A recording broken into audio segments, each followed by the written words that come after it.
TruthSeekah and/or its affiliates are not responsible for any strange phenomena that may occur during or after listening to this podcast, which may include the following: heightened senses of awareness, psychic abilities, UFO sightings, alien contact, time loss, out-of-body experiences, ringing in the ears, ESP, lucid dreaming, increased synchronicities, astral projection, telepathy, stronger intuition, levitation, miraculous healings, and/or remote viewing. Please be advised to listen at your own discretion.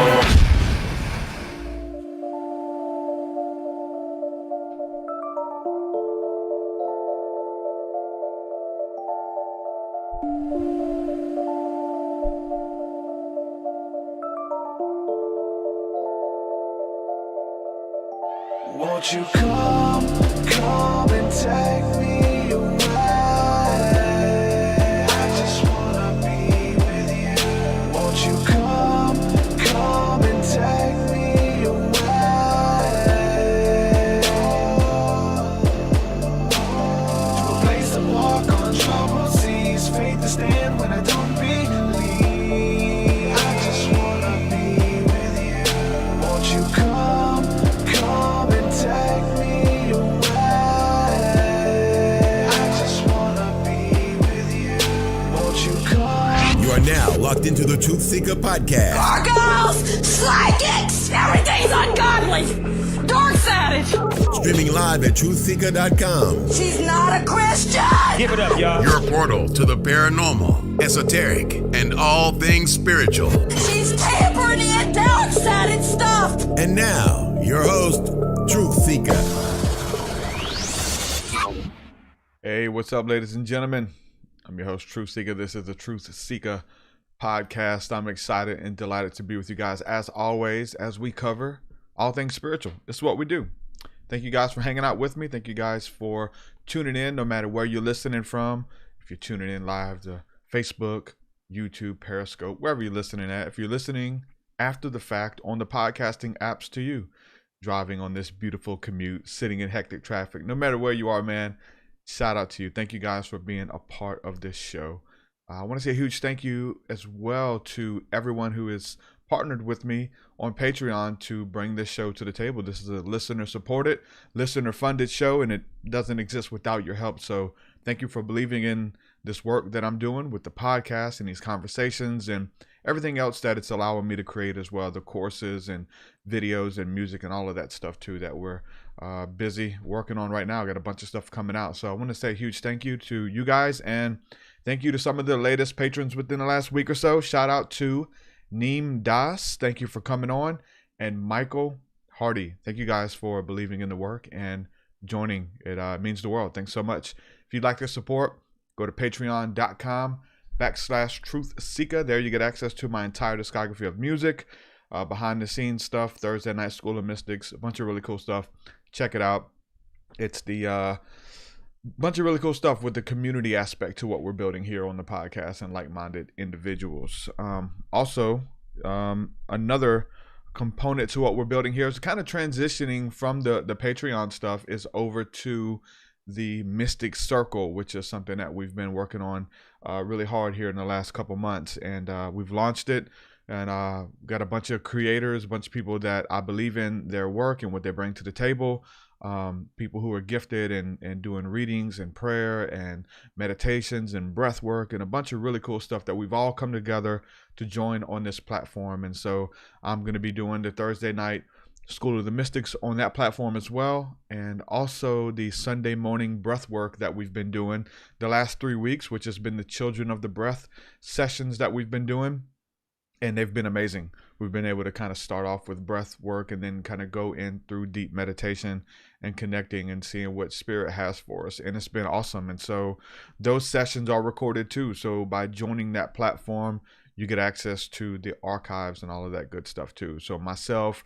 Richie Breath, and a bunch of other people who are working on content and bringing some really cool stuff to the table. All the guided meditations, and people are submitting and uploading new meditations that are awesome too. You get access to all of that. So you can get a 7-day free trial just by going to themysticcircle.net and get access to all of that.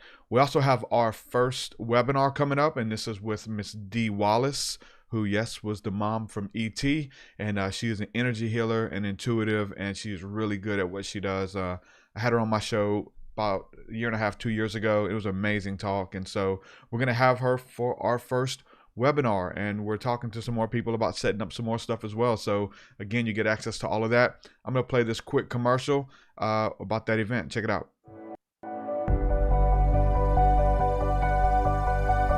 Join Dee Wallace and TruthSeekah for this exclusive online webinar. Tap deep into the trance state and experience bliss beyond your wildest dreams. Learn to communicate with your higher self. Gain clarity for your life's purpose. Hi, this is Dee Wallace. I hope you join us on March 25th for a discussion on energy and manifestation and how to create what you want. So sign up now. Register now at themysticcircle.net. That's right. That is going to be March the 25th. It's going to be amazing. So get your tickets now. You can sign up for single access, or it comes with the membership as well. So make sure that you check that out. Also, we've got our retreat coming up May 1st. We got a concert coming up March 20th, and we got a bunch of stuff coming up. So make sure you go check it out. And yeah, get access to all that cool stuff. So without further ado, we're going to go ahead and jump into today's discussion. My guest today is Christiane Michelberger. Christiana, welcome to the TruthSeekah podcast, my friend. How are you? Thank you so much for having me. I'm glad you could be here. You're joining us from where? Hamburg in Germany. Hamburg, Freezing Germany. cold Hamburg. Awesome. It's cold there? Yes, it even snowed today. Oh wow. Yeah. Awesome. Well, I'm in the humidity of the South in Alabama. So worlds apart, but we're connected through this technology. So Right, amazing. well, thank you for coming on. We have a lot to talk about. Your book, which seems really interesting, talking about finding awakening. And so we're going to talk about your journey and some steps and things like that to help individuals find their purpose and find peace on this journey, which can be hectic and filled with a lot of questions and things like that. So can't wait to unpack and hear your story and talk about this spiritual awakening. All right. So compared to what you just announced, it probably will feel like dark bread, no peanut butter, no jam. It's very sober. Very sober. I always said, gosh, I feel like sobering up. So I had a very colorful journey, though, and started when I was 25, when I was confronted as a young resident in the hospital with a dead motorbiker.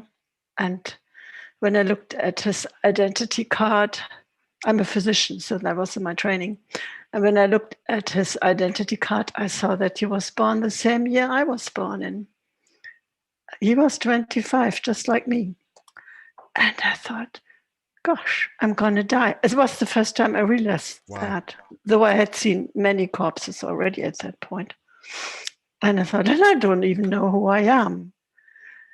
And that started my journeys. I wasn't a spiritual person at that point, not at all. I was more like this nature girl. We trekked a lot and some long distance trekking and hiking, mountaineering. And I wasn't into the stuff at all. So it kind of hit me by surprise. Yeah. And then I searched for 40 years, and you name it, I've done it. I started with Zen because that was the first course that was announced in our newspaper.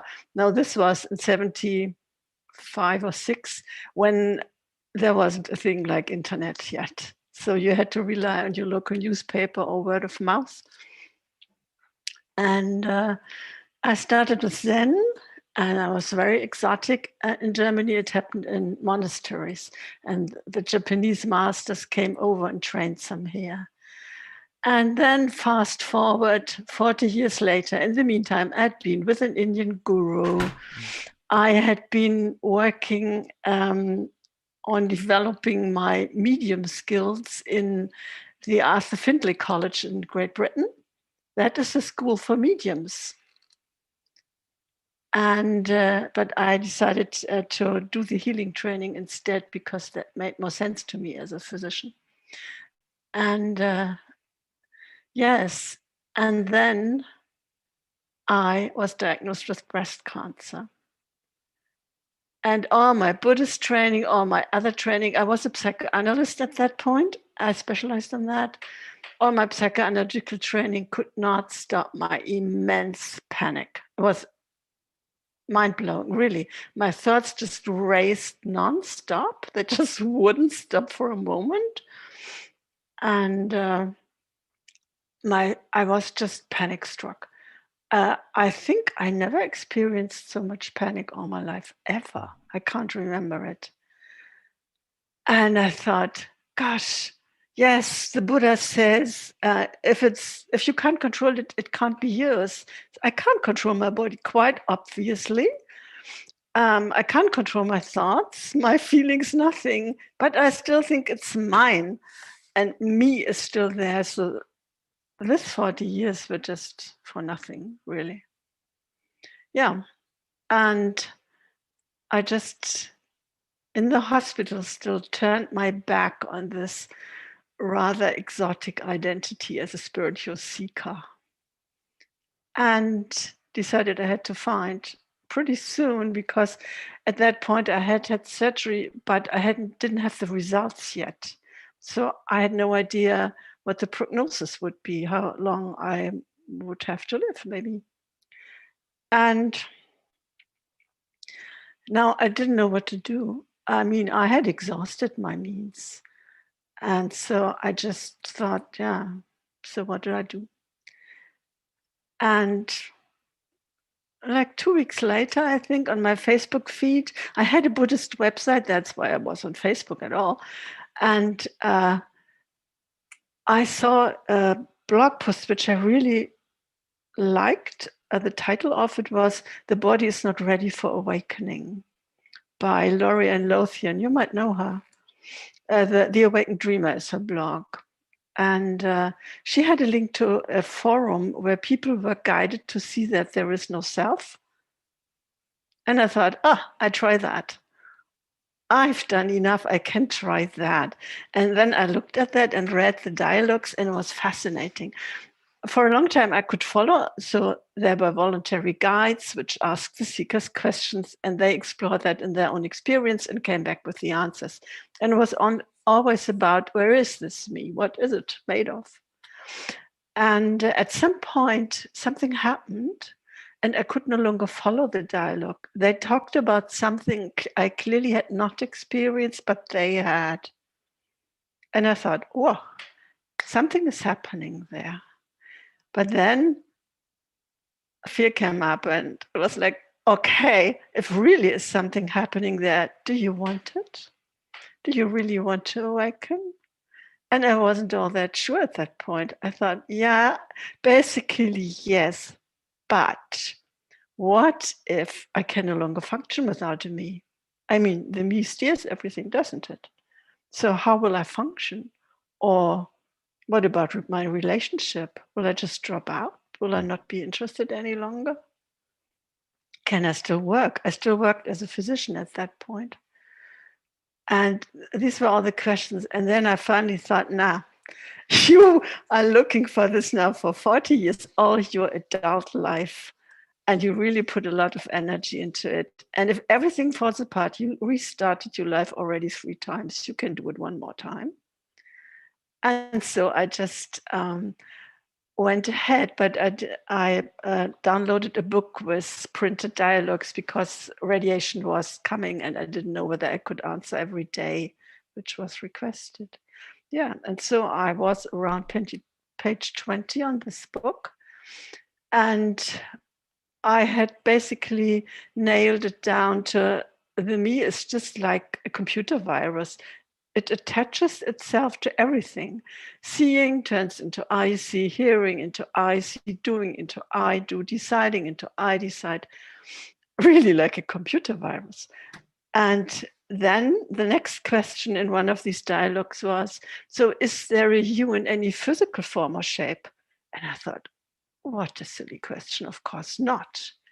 And while I was thinking the sentence, a strong shift happened. I really felt moved to the side. I don't know to the day whether I actually was moved or not. And everything fell silent, dead silent. And it felt like I had hit a wall with like 100 miles and was stopped in full speed. And I saw with crystal clarity that there is no me. And it was so obvious that I couldn't believe I hadn't seen it earlier. It's absolutely simply to see. It's right in front of our eyes all the time. And a few minutes later, great sense of stupidity filled me. I thought, how stupid do you have to be for not to see this for 40 years? Really? How stupid. And so that was the beginning of my path. This is the first outer layer of the self-structure, if you imagine it being like an onion.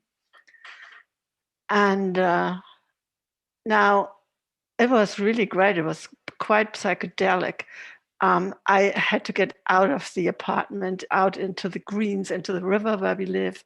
And so I walked out and I saw all these people in like super 3D. It was super clear and brilliant and really psychedelic colors.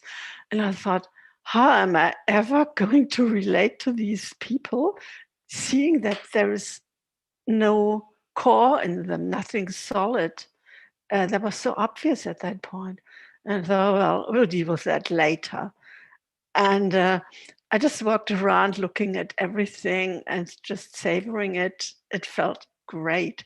And I had to cross a road and a motorbike went by without mufflers. And usually I got very annoyed about that. But that time it was just another sound and I didn't mind. I thought, oh, this is weird. And so I spent my afternoon outside. And then I came back and told my partner, hey, there is no me. And she said, sure, there is. I can see you. And I realized I had nobody to tell this, to share the experience with, because, I mean, who can you tell there is no me? Yeah. But very shortly after that, I was already confronted with my first reactions again. And I realized that this is really only the outer layer. The Buddha talks about it. There is a model for that. He has all these models. They are called the 10 fetters. And they're basically all self aspects, which have to be seen through in a certain order because they get subtler and subtler, and you can't start with the most subtle one. It just doesn't work. And but there was no developed method for it at all. And there wasn't really wasn't one as far as anybody knew in these forums. Yeah, and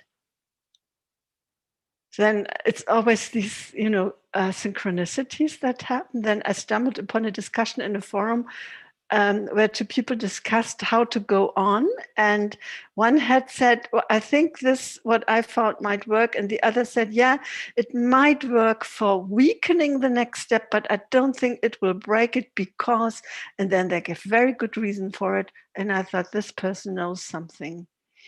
And I tried to get into contact with them. It was very difficult, but in the end I did. And the person offered to guide me. They weren't through all the steps either, but, and so we started working, looking into the next step is officially called desire, and it will basically wanting and not wanting. And then there are more steps, but the wanting steps is really the one that gives the first real glimpse into freedom and the step that has the most benefits. When it is clearly seen that there is nothing that makes us react, be angry or crave something, then there is just total contentment. It's amazing. I thought, wow, I've never been content my whole life. I didn't even know what that word means. And then after that, reality is explored. when we no longer grasp all the time at the things, then we can explore their nature. And that was quite stunning to see that there is no separation between what I still felt as some kind of me, a subject, and the object. There is no split between the two, no border. And in the next step, that's the step which brings the end of the world as we knew it or know it now. And that is seeing that we actually do not experience a world outside of ourselves. There is no way we can know whether what we experience is a mirrored image of something that exists or not. What we know is always only our experience. Yep. That was quite mind-blowing for me. Wow. Yeah. So you was just reading some material that kind of facilitated this spiritual awakening for you as you were just reading? Yeah. Wow. Yeah. Yeah. Obviously, I was fed up enough. You have to be fed up with searching. You really have to be. And if you seek, you shall find, right? Yeah, right. But it was after the asking the questions about death and who am I. So you were like in this, that kind of triggered the awakening in a sense of like this inner contemplation, though, right? Yeah, I thought really death is my friend. It appears at every important corner I turned. So in the really important corners. Yeah. I think for a lot of people it's very scary, but the way you describe it, this like knowing that there is, you in your individuality and all of that doesn't really exist. For a lot of people that's scary. It's like it sucks the air out of the room and those kind of things. But you said you went outside and colors were vibrant and everything was alive and you were just in the moment and experiencing things with maybe a new lens and things like that. Did it get scary at first? Was it the cancer that was scary? What the like, cancer was scary, but not the skiing. The skiing was just the first thing I did was a fist pump. I said, yeah, got it. And it was actually, yes, this was really what I was looking for. And everybody who sees it knows that they see it. Yeah. If they don't know for sure, that's my question. I can't confirm it. They have to tell me that they saw it. And when I guide them now. And so it's in every step that way. You always know when it's gone, because then it's gone. And it's like seeing basically that Santa doesn't exist. It's very clear in that moment that absolutely nothing was lost, just a false idea. Now, is those false ideas healthy, that we can play with them now and create scenarios that and roles? Because everything is that we project. There's a new show that's kind of viral right now. The big show. It's a show on Disney Plus called WandaVision. And so it's about a superhero who kind of has this traumatic experience happen to her, and then she creates this world outside of reality. It's her own personal world, and she uses people and she gives roles to people. Like, okay, I know you're a doctor, but in my world, you're going to be the milkman. And so she like controls them and they're kind of stuck in that role, but that's her reality.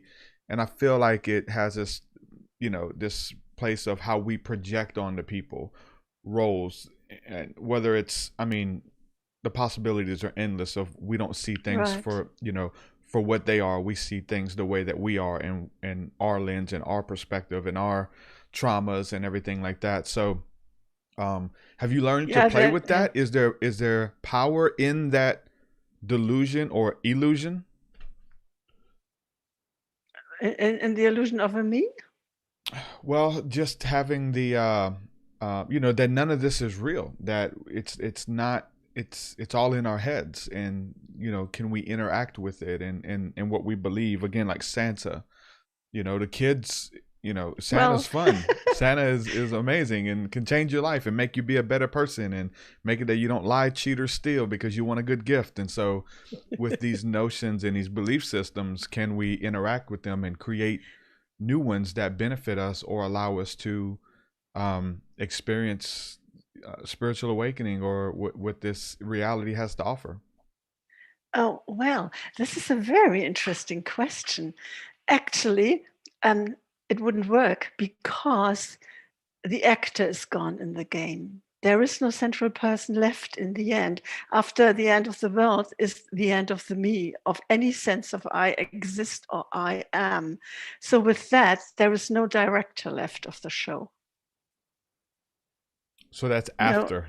That's after that's everything. after the last one. So that is really there is no way of acquiring any new identity, of going anywhere else than now. Or I felt so caught in the Alcatraz of now. It was terrible in the beginning because I couldn't project into the future or go back to the past. It was just gone, gone, gone, gone.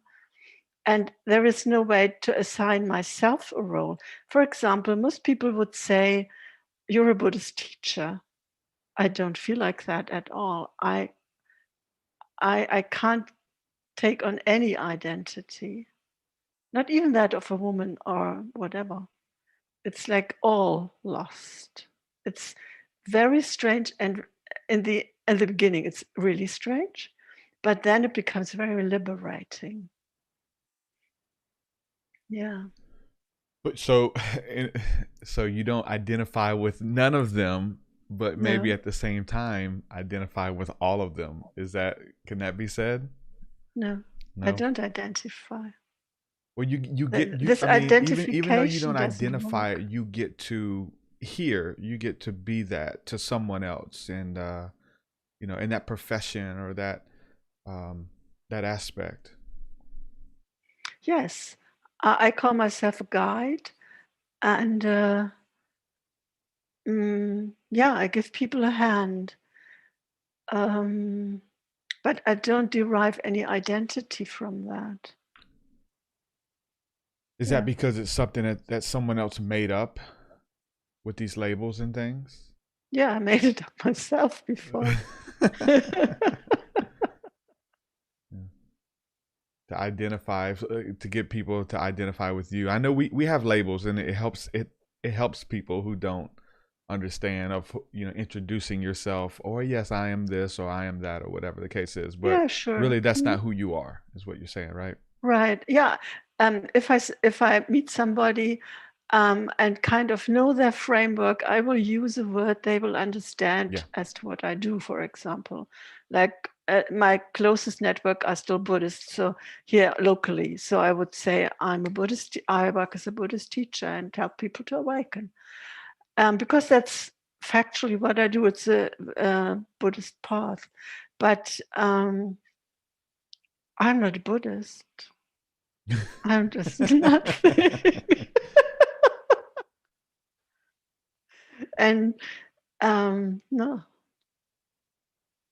That could be scary for some people, to hear you say that. And one, you told me you were. Now you're in this interview saying that you're not. I know. Because people want to identify. People want to put you in the box, and okay, this is what Christiana is. She is a Buddhist teacher that helps people this way, and that's it. Mm-hmm. Yes. It's so scary because it's so unimaginable. I hadn't imagined that.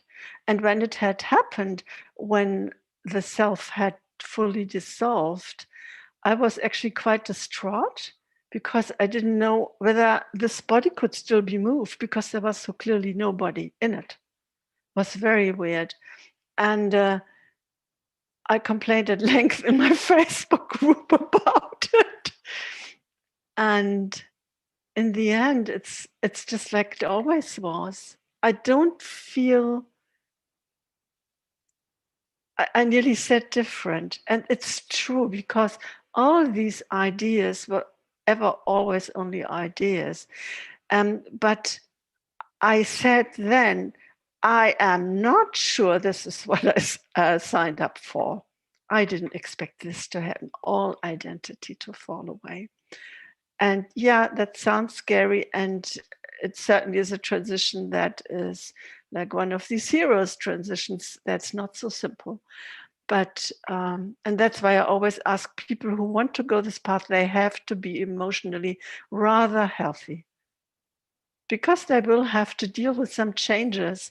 And if they are already on uncertain grounds, it can really pull the rug from under them. And I don't know if this is similar, but this really scared me. And it's definitely similar, but it's different. But I experienced something as a teenager that's referred to as DDD, depersonalization, derealization disorder. And for me, it was something that happened by abusing marijuana as a teenager before my mind was fully developed, and it really something happened in my brain that it made me process everything differently, and I felt like I wasn't real, and I felt like I was always in a dream and things like that, and it was really scary to enter that. And that sounds something like what you're explaining a little bit, almost like we're trying to induce this state of depersonalization, that I'm not real, this is a dream, but we are lucid in the dream, kind of thing. For me, it was very scary. This is such a good question, because this is a topic that is highly discussed right now, and is awakening not just a depersonalization, derealization. And it's very different. I actually experienced derealization and depersonalization in the frame of traumatic flashbacks, and they feel very different. So in the state with no me at all, experience is very immediate. It's not removed at all, and it's very clear that it's all experienced closely, yet nobody's there experiencing it. But it's very vivid, very colorful, and not these kind of, I found it's this derealization is like an echo chamber. It's like I only experience the echoes of what's happening, fainter versions, without all the emotion that trouble. And that's what these states are for. They are the body anesthetic that pulls you out of troublesome states. And so it's a very different state. But when I would fill out a questionnaire for derealizations, a friend of mine just did her dissertation on this topic, and she had all these questionnaires. I think I scored high on derealization because the questions are not good enough. They don't address the difference. So that is a really fascinating topic, though. And I'm actually in contact right now with several people who research that. They usually work with traumatized people who experience derealizations and are themselves awakened, so they can judge the difference and have experienced both. Yeah, it's very fascinating. It can be very isolating too, right? I mean, it's scary. It can be scary when you feel, I mean, that's just spiritual awakening or whatever that is, because you feel like you're the only one going through it. It can give birth to a messiah complex of people, claiming that they've been enlightened in order to bring the truth of seeing visions and changing the world and things like that. It can turn south rather quick. People ended up in psychiatric wards. Lot of strange things happening with awakening. So how do we, because I know we romanticize the idea of Kundalini awakening or breath work and all of this stuff, but some people, I say some people, maybe all people, if it's a true awakening, it can be quite sobering, like you said, and shocking. Yes. Does the fantasy aspect of it, the beauty aspect of it, help us through it, of something that's very, very scary? I don't think so. I certainly had some romantic ideas about it. What struck me is that the self-identity falling fully away is not yet awakening, because then a big search for something safe to hold on to, or something reliable, and something that you can make sure you feel good with starts. And only when then that settles down, what actually is can be seen or is experienced. And it's a little bit of a joke, because at that moment you just realize you never moved away from this, you just thought so. And I felt like having been a fish swimming the seven seas in search of water. Pretty crazy, actually. But what then happened after a few minutes, I felt extremely ordinary, extraordinarily ordinary, and very utterly normal. There is nothing big about it. This is just how it is. What is big about that, please? So if people come with the Messiah complex or act like gurus or whatever, I just say they're not awakened. I just make that claim, because it's impossible. If everything is gone, what is there to play big? What's the meaning of this existence then? You know, like, why are we, you know, the meaning of life, some would say, and everyone has a different idea or opinion, especially if this is temporary and it's fading away. What is the meaning of this incarnation? I don't know. This idea that there's meaning disappears too. But this was a question that I was very busy with for many years. In fact, just before I came on this path, on my last leg, as it were, of the journey, I translated a book about finding your life purpose into German, because I found it so good. And the meaning, I don't know. But if you want to stop suffering, go for awakening, because that will do. And I think it's the only thing that will do, that really stops all suffering.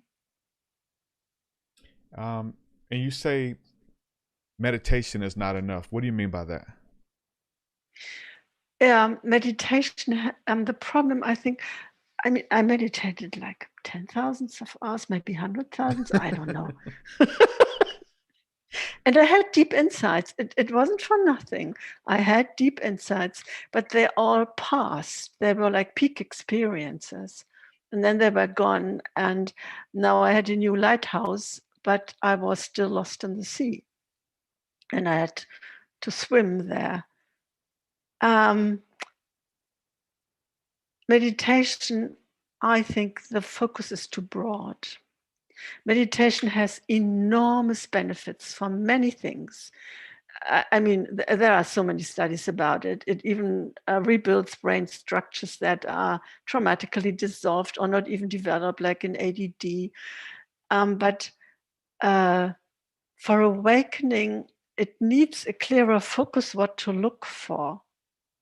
Just sitting and watching my breath, that's good and will give a great focus. But, and then there will maybe some breakthroughs, maybe some people awakened with this. I don't know. It seems like, for example, Adyashanti did. He didn't do an inquiry style journey, but I wouldn't. Well, for me and for all my fellow meditators, it didn't work. And I actually haven't come across one for whom it really worked. Yes, there are Zen masters. I even have the permission to teach Zen, but that was based on a peak experience. So I'm not quite sure whether that is really enough. From my standpoint now, I would say, yeah, it's good and you can start teaching, but you have to go on. This isn't the end. You studied mediumship for a little bit. What do you think is happening there? Do you think that we're really contacting the disembodied spirits of our loved ones on the other side, or is it a projection of something, a memory that is within that we're connecting with, or something like that? Yeah, that's an interesting question, because I really don't know what we're experiencing. So for me, I think it's different for everybody. For me, it was more like an internal image, what I thought, like a fantasy, basically.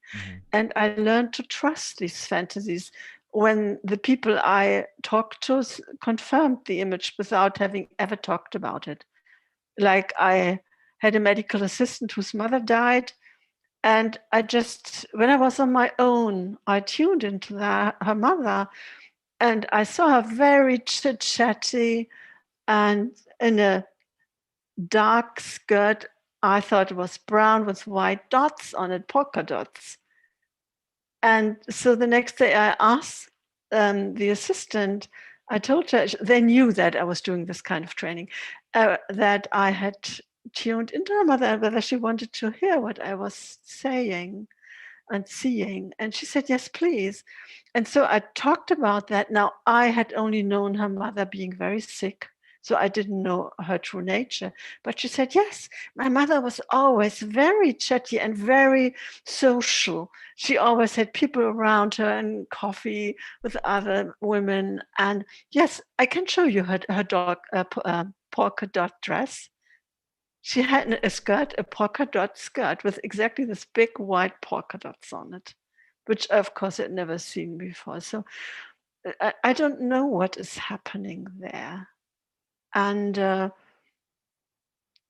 I mean, if we look into quantum physics, that everything is basically vibration, I wouldn't be surprised that we can pick up on vibrations. Now, I wouldn't say her mother really was there like I once thought there was really an outside world. I certainly cannot say that any longer, because it's just another thing that is experienced with unknown origin, basically.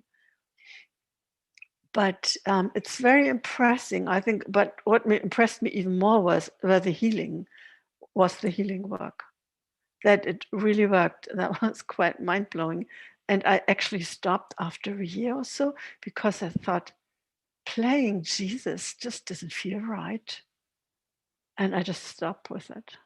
I still used it for distant healing and but no longer laying on hands. And diagnostically, that was a very good tool in the age when we didn't have ultrasounds readily available in every office, or MRIs and CT scans around every corner. That was really a great way to diagnose some things which would have slipped through otherwise. Yeah, it sounds, looking at the work of Edgar Casey, who was able to diagnose a lot of people by going into the dream state or trance state, and which they didn't have, all of that machinery either. And just, very interesting and to hear that process of how he did it. And he would go on an inward journey. It wasn't like he would just close his eyes and get the information. He was actually ascending and going through a process where he would get this information from, and he would bring it back, and it would be right on for people. In the school, how I learned it, we just did everything very simple. And so I would just examine a patient. For example, I had this little girl with a swollen ankle, and she had had an X-ray, and the surgeon had said, there isn't anything. But her parents were worried. Actually, her mother was my schoolmate. And so she came, and she didn't know what I was doing. And I just said, let me examine her. And so I examined her, and I just I put my hand on her ankle and just felt like entering an animation and entering the structures. Now I know the anatomy, so walking around in the anatomy and just checking out what's wrong here. And it turned out, and I saw that there was a bone marrow infection. It was very clear to me. And I said to her mother, I'm very sorry, you have to stop your holidays. I lived where she was on holidays, and you have to go back to Hamburg. And it was an 80 kilometers drive, because that was the only CT scan that was available then in the 80s. And there you have to have a CT scan pretty soon. And because of that, they found the bone marrow infection. And because of that, her daughter now only has 2 centimeters lost because the infection extended into the growth edge. But otherwise, it would have been disastrous for her foot. And now this is really beautiful. It's not something I do, it's just a gift I have. And yeah, was very, very Do you think helpful. that anyone can tap into that by, again, you're talking about being trained and going to school and on this type of profession? Maybe it operates a little bit differently. Maybe they're skilled, maybe they see better, intuitive, or do you Yeah, I think that think anybody everybody can has do that? their own ways. I don't know whether everybody can do it. There's one condition you have to fulfill, and that is really to focus, to be able to focus and not let the mind drift away all the time, but to really stay. And that is very important, which meditation can build Yeah, very well. yeah. Mhm. It is hard. I think that's the difference between just kind of going to sleep. When we close our eyes and go to sleep, we just whatever comes, Mm, versus a right. meditation that is more focused and on the stillness of that moment and seeing through the kind of blackness in front of us, kind Yeah. of thing. We actually trained with the skin resistance meter Oh, to really learn how to kind of turn our attention to a very focused way and let go of this diverse thinking. now how did that? How did that work with Well, the the skin readings? resistant rises the moment you're very focused and with that very relaxed. And then the meter just drops down to 0. And I was very lucky because I was already a skilled meditator, so that one was very simple for me. But still, my teachers always said, Christiana, you have to get more out of the way. You're still way too much in the way. Now, they operate with the concept of helpers, of spiritual helpers. Hmm. And I never got that one, but that I was too much in the way. I agree. Yeah. Are you familiar with Madame Helena Blavatsky? Did you get into Yes. her work at all? No, I didn't, but I know about Steiner and Krishnamurti who were in that school. Okay. Yeah. It's interesting that they, again, you're from over there and you guys have schools that taught this stuff. Now, was this something big or was this something small and secluded? Well, it was a real English college building Wow, on actually at the a college. Okay. large ground, like any college, really, with grounds, with living quarters, large hallways, several stories. What was a big mansion. Yeah. And it was all devoted to that work, or was it a lot of different Right. things? Wow. No, it was only devoted to that work with a few Spiritual studies. teachers. Right. And it was a college for becoming a medium. In England, they have an act against fraudulent mediums. Mm. So they think there are true mediums as well if they have an act against fraudulent mediums. We need that here in America. Yeah. We need that here in America for sure. For sure. For sure. There was a Yeah. lot of things that came out with the elections here and Donald Trump and people giving these readings and these prophecies of what was going to happen and all those kind of things. And the majority of those people fell flat on their face. And but they sold a lot of books and made a lot of money in Mm. the process. And a lot of them were okay with it. A lot of them, recouped and kept moving on. So I wish we had something that would hinder Yeah. people from just making up random stuff, because I do believe in the supernatural. I do believe that there are true people who can see and hear and feel, and it has real world implications. Yeah. Again, you said you studied it all. Have you ever looked into the phenomena of UFOs and aliens and off-world entities that are visiting the planet, or interdimensional beings? Well, I think you can experience all kinds of things, always remembering that what we experience is always only in our head. The interesting thing though with that is when it shows itself to us in the physical reality. you know, so then There it's is not no in our head physical anymore. reality. There is no physical reality, you see. So how do There we isn't. so we can manifest and bring anything into this experience? Right. We can't just imagine anything. Yeah. Yeah, that's the interesting thing though when it comes to like manifestation, you know, and seeing timelines, if we want to call it that. I think that's just a way of helping us to understand it and how we can, you know, bring it into our awareness so that we can see it. You know, whether it's you dealing with cancer Mm-hmm. and you have one prognosis, but then there's another reality that you're healed and you continue to Right. live and you continue to experience this realm. Mm-hmm. And once we see that, how do we, you know, whether it's through affirmations, focusing on it, telling people, believing it with all of our hearts, what do you think it is? Because there's a lot of people struggling. I actually interviewed a guy last week who's struggling with stage 4 brain cancer, Mm-hmm. and he's just doing his thing. He is wanting to help and wanting to heal and wanting to affirm people and continue this existence here. What is it that we're able to manifest that breakthrough or that reality that we want to bring into our present moment? Well, I would think, and I would say that if anybody thinks they are in control, they are heavily mistaken. They are not. They do not exist as the controller. We are not behind the wheel. This is seen in the very first step on the path to awakening. It's very clear at that point that, nah, I'm not the controller. Was a nice idea. Never mind.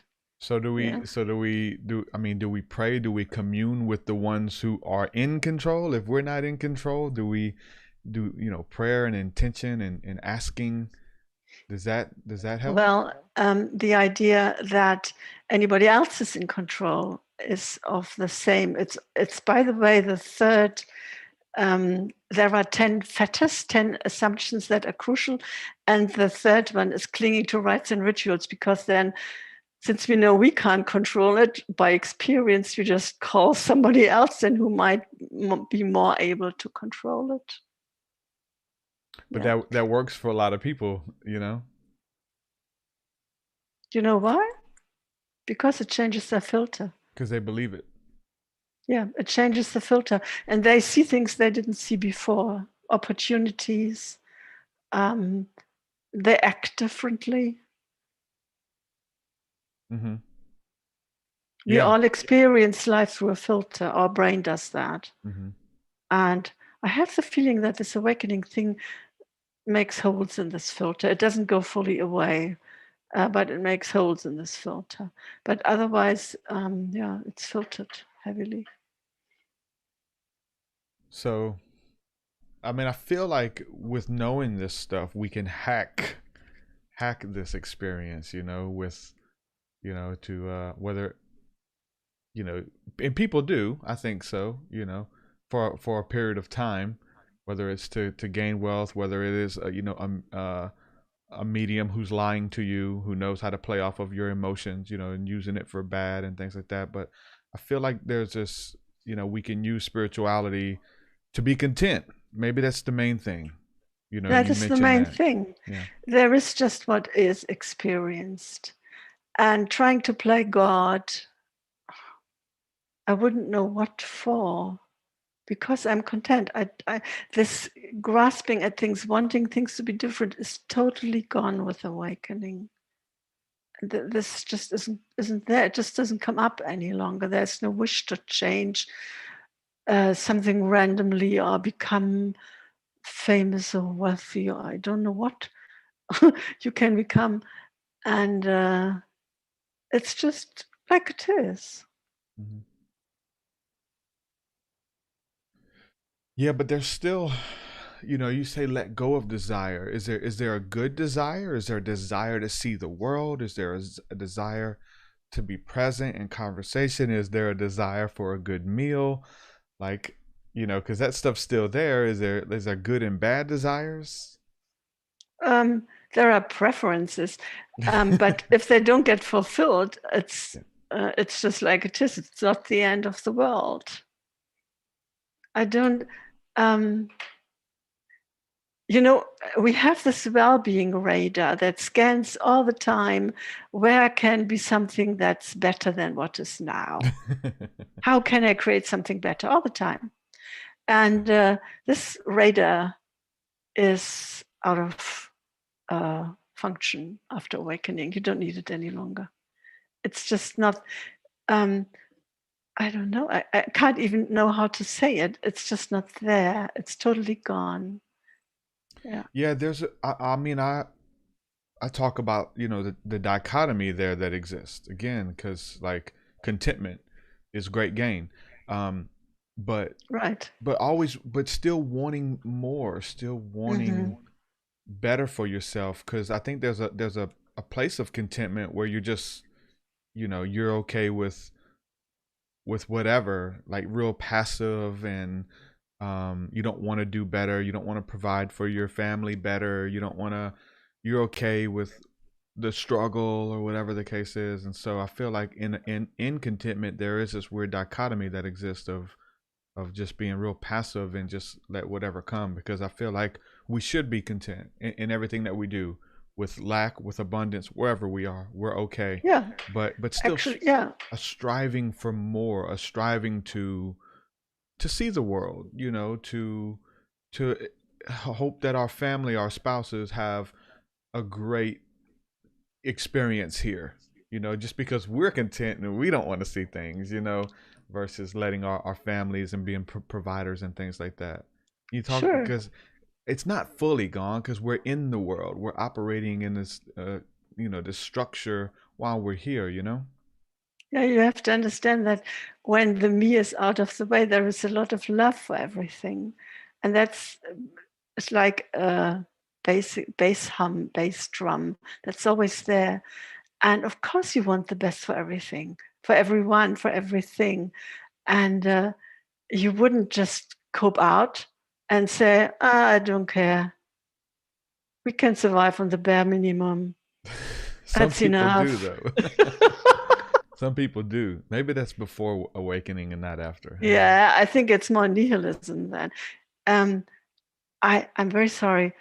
I have to get my charger if we're talking for longer.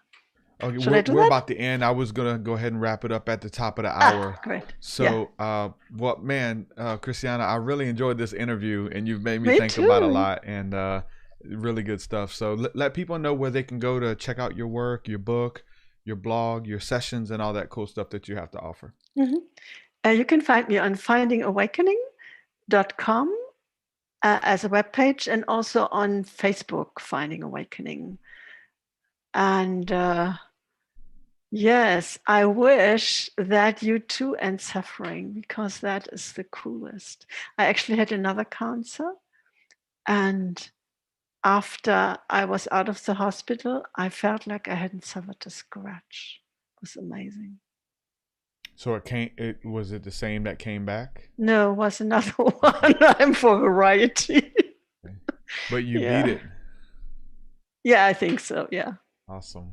That's so awesome, and it's encouraging to hear. We have a lot of people who are struggling out there in their bodies, and they need hope. They want hope. They don't feel like their job is done here yet, and they feel like they're want to be present, and they're going through some of that kind of stuff. So, again, what would be your encouragement? What would be your advice to someone who's battling that way? I would say maybe change the direction of your intention and look for who it is who has this job here. Just look for that one. Who could die? Is there anybody who could die when you look closely? Yeah. That's good. Christiana, thank you so much for this interview. I enjoyed it, and we'll have to do it again. Thank you so much. You're welcome. It was really fun talking to you. I enjoyed it, my friend. Many blessings. We'll do it again. To you too. Thank you. Thank you. Christiana, ladies and gentlemen. Michelberg. Check her out. FindingAwakening.com. Very interesting talk. Letting go of desire and existence in eternity. Scary to think about, man. To think that, because we want to think that life continues, and I've been big on this lately, but life continues like this. Whether the way you look, the way you process thoughts and feelings and emotions and things like that, that it's eternal. It's not. This existence is temporary, and it's scary for a lot of people. So, and I think awakening can be scary for people to, whether it's dealing with their religion that they've been taught that they've had to let go of, truths that they thought would carry on into eternity. Again, these narratives that we create, that we think are real. Diana here says in chat, she says, Trump never conceded. Biden is not in the White House. There is a parking lot outside the window. It's a production.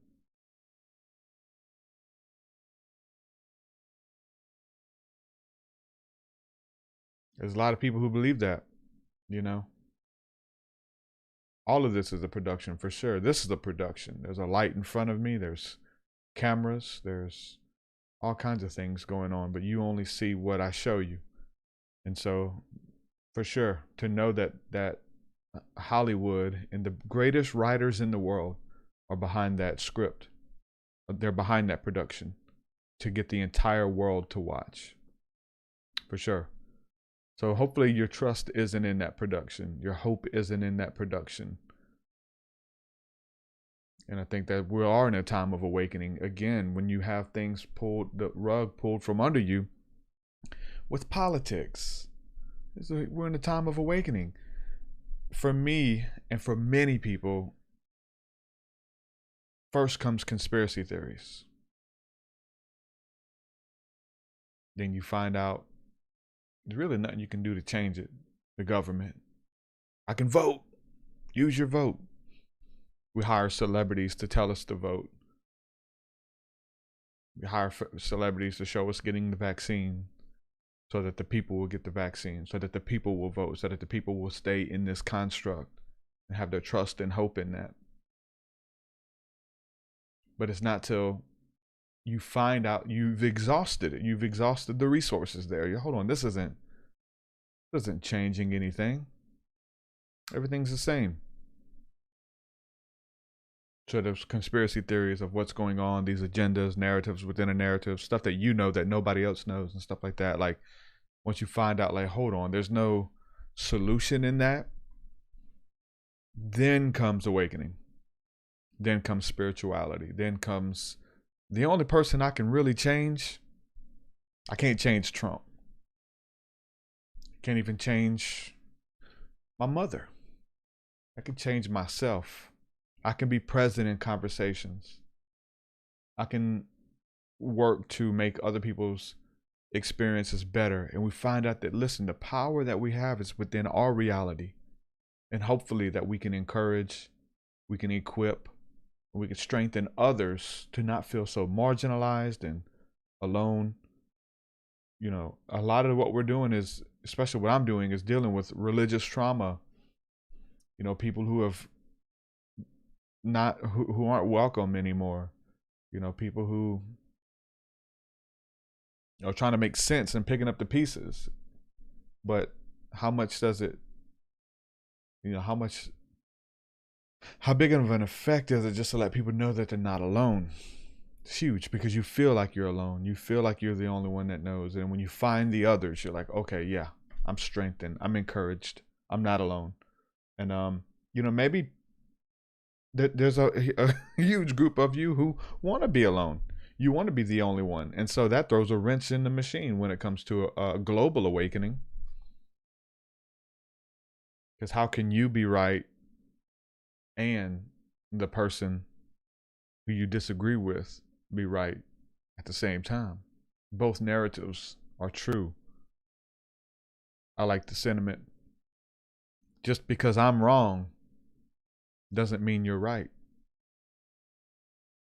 Just because you've exhausted something, you prove it to be wrong, doesn't make you right. Or the narrative that you select. It's right in your head, for sure. It's just your perception of reality. Do I look different to anybody? I made a change. Let me know in the chat. You guys are hanging out with me. Let me know if I look different. There's something different about me. There's something different. I want to see if you can see it. Is it a glow? Is it a smile? Does it am I wearing makeup? What is it? I've done something different. Can you tell? I look different. Look, see, perception. I look different. Let me know in the chat if you know what it is. Definitely a crazy talk, man. You know, the what we want to be truth, what we want to be eternal. Nikki Malone says, I hadn't seen you before. Well, welcome. You hadn't seen me before. Have you listened to the podcast before? And this is the first live stream you've caught? Like, what is it? Welcome either way. It's good to have you, Nikki and Deb. Deb Casey, see you. Adam Starseed Bay. Everybody in the chat. Love you guys. Dave. Cyblix. Man, shout out to you guys. We're in interesting times for sure, man. You know, being present is huge, and making the most out of it, and spirituality, using spirituality to help us do that. Breath work, huge. I feel alive. Listen, if you're not breathing, you're not alive. Focus on the breath. I love it. That's what we do every Sunday morning. We've been doing that last 3 weeks, tapping in through breath work and going deep into the trance state. Again, what is happening when you go in there?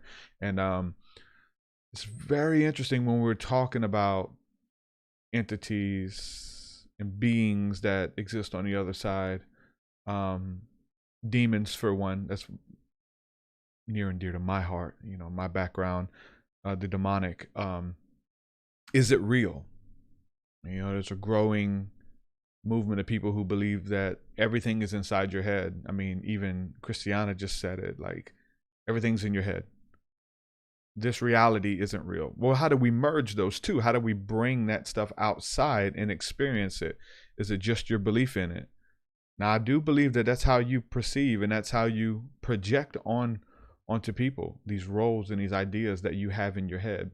But how does it physically show itself to you? And she said, well, there is no physical reality, but I'm talking about where something that you can birth and create, that you experience, obviously you're experiencing it, but how do you create it where somebody else gets to experience it too? Whether that's a being, whether that's a demon that you believe in, or an imaginary friend, you know, whatever, you know, an ascended master, Jesus, whatever it is to you. Like, how do other people experience it in this 3D reality? You got to believe in it. But there's been, you know, again, a lot of Christians who don't even believe in demons anymore. They think it's all in your head, and that there is nothing that is outside of you that exists, that it is all within you. So for that to be true, then people are within you. Everything that you've experienced outside of yourself is really within you. Really interesting notion. The nature of reality, manifestation. I believe all paths are true. I believe that all narratives coexist at the same time, and you pick which one that you want to bring into your now moment. But it's very, very interesting when even the healing, she talked about tapping into healing and do this meditation and being able to see and feel and then speak and release to birth it. You know, there is power in your voice you create with your breath. You're creating it so that other people can experience it. Again, her awakening happened because someone wrote a book, and she read that book and her life was changed. Someone died. It made her contemplate eternity. What happens? What is my purpose? All of these things. So things begin to happen. But a lot of people believe that, you know, this stuff is real in our head, and if we believe it enough, then it becomes our reality. If you believe it even more, and you're good at branding it or talking about it or writing it, then it becomes someone else's reality.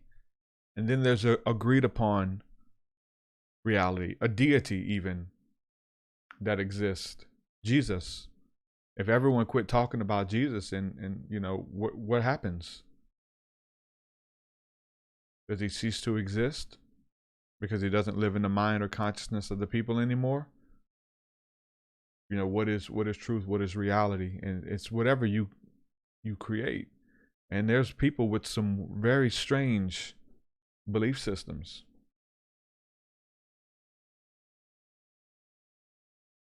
But they're experiencing it. It's serving for them. Maybe it goes back to what Christiana said about being content. Maybe in this reality that they're creating, contentment is encountering this, being with that. This has to exist for me to be content. Eternity has to be real for me to be content. Listen, a lot of weird stuff, a lot of truth in that though. Constant consistency has to exist for this to be real. We're just talking about the nature of reality, and but I do think that we get to play with it. You know, I asked her that question and she didn't really, but we do get to play. We do get to become co-laborers, co-creators with God. We are creators. We're made in the very image and likeness of a creator God. Yeah, Nikki says, nope, I saw you on Kingdom Talks yesterday. So much of what you said here and yesterday is where I'm at on my journey. Awesome, awesome. Love Gil, love Adina, love those guys at Kingdom Talks. Awesome. We always have a good talk. And I will say that the behind the scenes talk that we did was pretty good too. We talked about this. We talked about demons and are they real and what is their purpose? And so it was a really good talk about the purpose of darkness and evil and demons in our lives, and which is the purpose of God in our life. We talked about that. So, and I talk about that a lot. I wrote a book on it. My book is Spirit Realm. If you haven't had a chance to check it out, you can get it at TruthSeekah.com. You can get a physical copy, which is cool because there's pictures in it, a bunch of cool stuff. Or you can get the Audible version for free. You can download the Audible trial, just put in your credit card and cancel as soon as you join. You won't be charged, but you get the book. That's how that works. Adam says, I had a talk with my wife about this topic, and I told her if we did not have the soul's memory wiped clean before this experience, you would not learn and enjoy this current experience.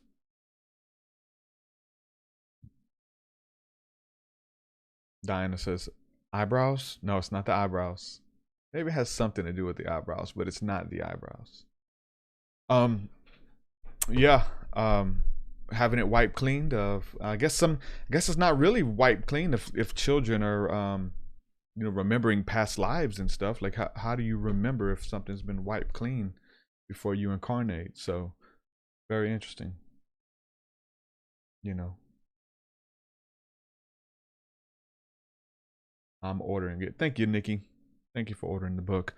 I do think this existence is about learning, but I don't think it's about relearning. I'll say that. I don't think you have to like once you get it, you got it. You'll be quizzed on it.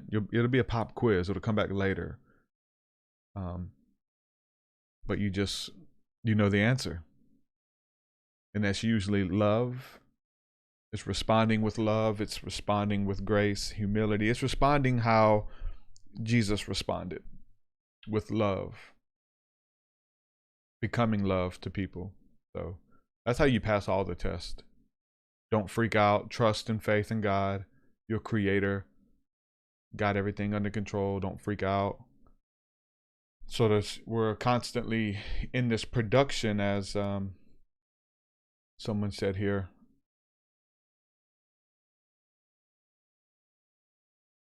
They're trying to make us freak out. The pandemic, freak out. COVID, freak out. Vaccines, freak out. Small businesses being shut down, freak out. You know, all of this stuff, death, freak out. Cancer, freak out. It's about trust, man. Trust, responding with love. And it's hard. It's not easy. If it's easy, everyone would do it. It's hard. It's the narrow path.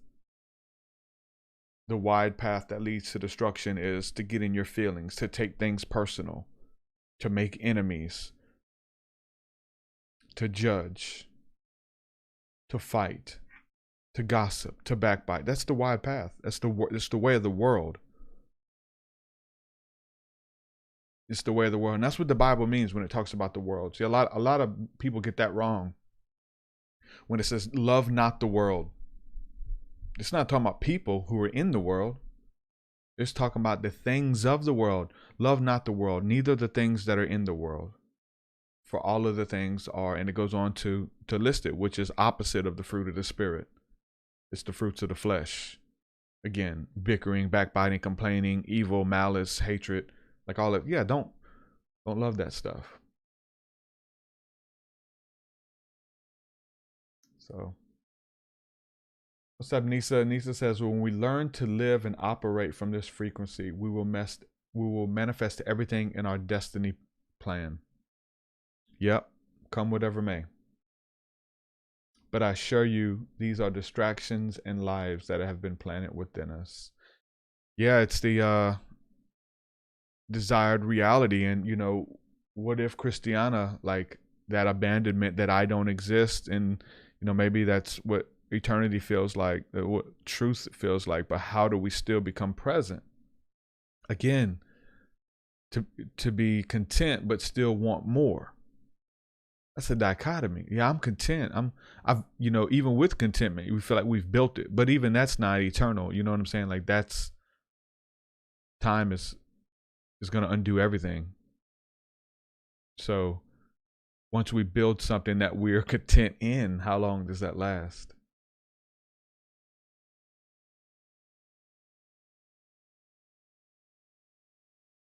It's scary, you know, because again, we wanted the things that we want to create a beautiful life, and then we want it to be forever. But everything's always changing. So, R the Terrible says, read any good sci-fi lately? No, haven't. Not too big on sci-fi as far as, well, not too big, I say that. Probably Star Wars is the extent. Star Wars. Happiness, can I put happen when it can? So yeah, we got a lot of stuff going on, guys. The Mystic Circle, man, it is a social platform. It's really cool. It operates like Facebook. There's messaging features. You have your own profile.